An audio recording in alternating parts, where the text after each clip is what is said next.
right, how's everybody doing? Spare parts, what to do with them? What's the best way to handle them, how to organize them, and how to use them as inventory or stock going forward. All right. Now, for years, we would have laptops and we'd fix them.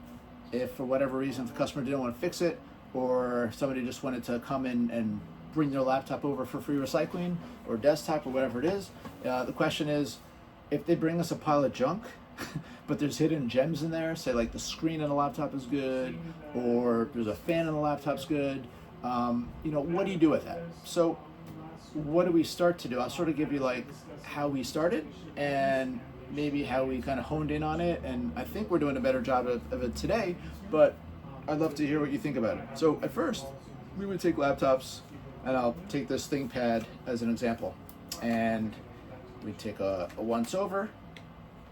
We would look at the ticket to see what the issue is. So on this one, the motherboard's bad.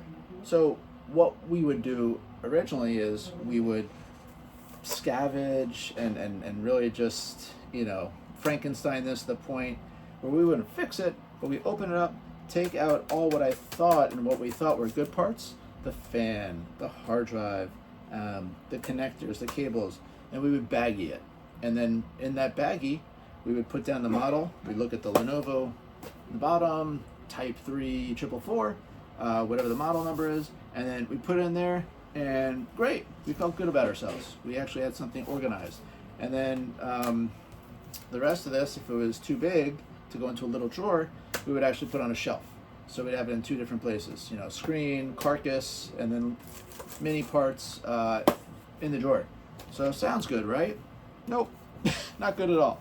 We'd stuff it away, and that's what would happen. They'd be stuffed away like socks in a drawer, deep socks in the drawer where nobody would want to touch those nasty socks. And that's what happened. So even though you feel like you're doing something, and maybe if you have busy work to give to somebody, it feels great, in effect, it's really not effective. So what I have been doing in the last half a year, and which I recommend doing is, and you'll see this tag, albeit it's not, the most greatest looking. And so this tag itself is 78-34. Of course, the person put 32 because they sometimes mix up our street for 32nd Street instead of 34th, but at least they got the sticker on there. So yeah. So what we've been doing is we've been tagging each laptop, and based on what our location is, we have the relevant tag. This one's 38 supposedly 34. We have like say 80-Soho, and then maybe like 95 and 62, and you have it sequential based on the location.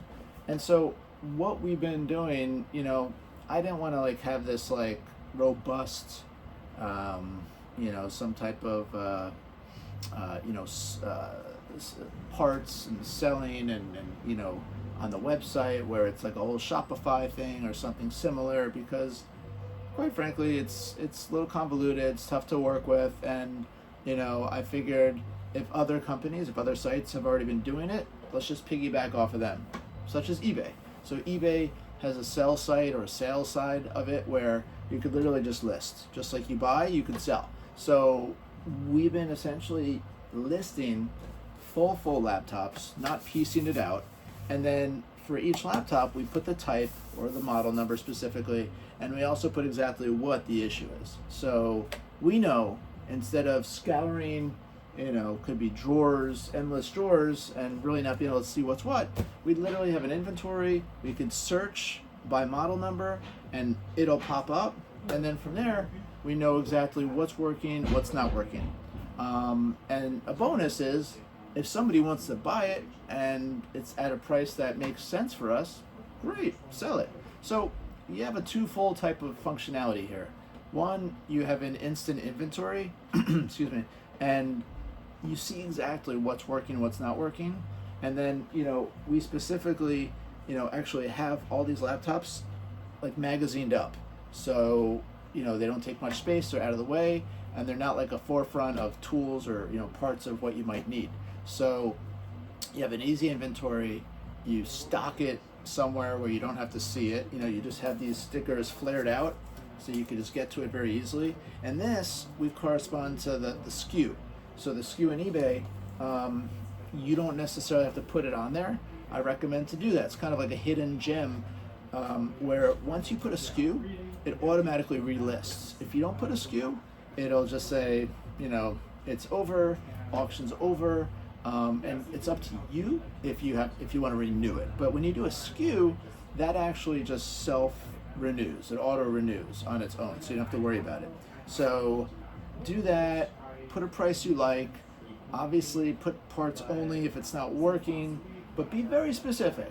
One pitfall we've run into is if we're not very clear about what's wrong with the laptop, like say the laptop works flawlessly, but the Wi-Fi doesn't work. That's just enough that if you don't put that the buyer can say, well, this isn't as described, it's not as advertised, I'm going to send it back. And you know what, they're right. If you don't specifically put down everything, it's your fault.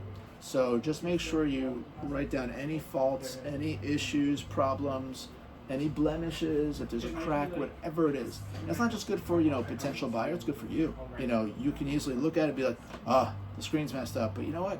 I could pull this fan, I could pull this heatsink, whatever it is. So there's that. I hope that helps you out. It's taken us some time to get to that.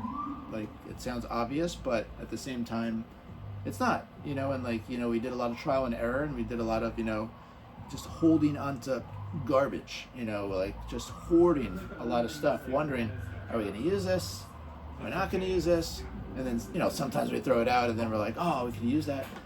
But if you have it all in one area, not like multiple different parts all around, your office, it's just consolidated. It's easier to find. I hope that helps you out. Again, I'm here. I just want to make sure that what we've been doing, what we've been having trials and errors of trying to figure out, I just want to pitch this, throw this out to you. And of course on this, if you already have some crazy,